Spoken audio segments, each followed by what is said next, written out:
मित्र हो, नमस्कार. मी लायब्ररियन डॉक्टर चारुदत्त गंधे. वाचन सल्ल्यामध्ये आपले स्वागत. मी आज ज्या पुस्तकाबद्दल सांगणार आहे त्या पुस्तकाची पहिली आवृत्ती निघाली 1955 साली. आपल्याला प्रश्न पडला असेल की इतक्या जुन्या पुस्तकाचा परिचय आता का देताय? तर 1955 साली जी स्थिती होती तीच स्थिती आज सुद्धा आहे. म्हणून हे पुस्तक आजच्या काळात सुद्धा रिलेट करतं. पुस्तकाचं नाव आहे पडघवली. लेखक गो. नि. दांडेकर म्हणजेच गोनीदा. एका कोकणातल्या खेड्याचं हे एक मूक रुदन आहे.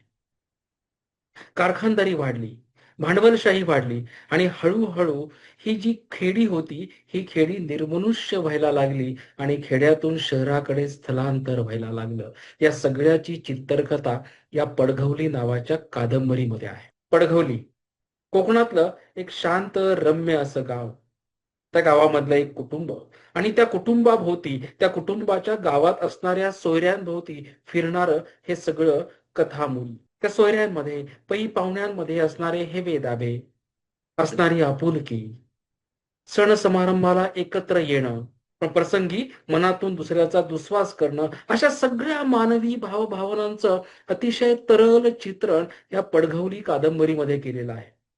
यातली अंबुवहिनी, दुर्गावहिनी, केशव भट, नारायण भट हे सगळी मंडळी हळूहळू आपल्या मनाचा ताबा घ्यायला लागतात आणि नकळतपणे आपण सुद्धा पडघवली मधलाच एक जण होऊन राहतो. अगदी संथ पद्धतीनं चाललेलं पडघवली मधलं हे आयुष्य अचानक हळूहळू बदलायला लागतं. लोक स्थलांतर करायला लागतात, खेड्यातून शहराकडे जायला लागतात आणि शेवटी पडघवलीमध्ये उरते ती गूढ शांतता. या पुस्तकाचं वैशिष्ट्य जर विचाराल तर या पुस्तकाचं सगळ्यात मोठं वैशिष्ट्य असं आहे की यातील शब्द वेल्हाळ भाषा, निसर्गाचं चित्रण करण्याची गोनीदांची हातोटी इतकी विलक्षण आहे की यातला शब्द वेल्हाळपणा हा आपल्याला वेड लावून जातो. अनेक मराठी शब्द असे आहेत की जे आपण कधी ऐकलेही नाहीत, कधी वाचलेही नाहीत, पण वाचत असताना त्यातील भाव मात्र आपल्या सहज लक्षात येतो. मराठी भाषेचं सौंदर्य काय आहे? मराठी भाषेमध्ये किती तरल पद्धतीनं भावभावनांचं वर्णन करता येतं हे पडघवली वाचताना आपल्याला समजतं. प्रत्येक व्यक्तीचा विचार करून, त्या व्यक्तीच्या स्वभावाचा अभ्यास करून, त्या व्यक्तीच्या स्वभावाचं इतकं तंतोतंत सखोल दर्शन या पडघवली कादंबरीमध्ये पडतं आणि प्रश्न असा पडतो, गोनीदा हे साहित्यिक आहेत की एखादे मानसशास्त्रज्ञ? म्हणून मगाशी म्हटल्याप्रमाणे ही एक कादंबरी नाही, तर हे एका निर्मूलश होत चाललेल्या खेड्याचं मूक रुदन आहे.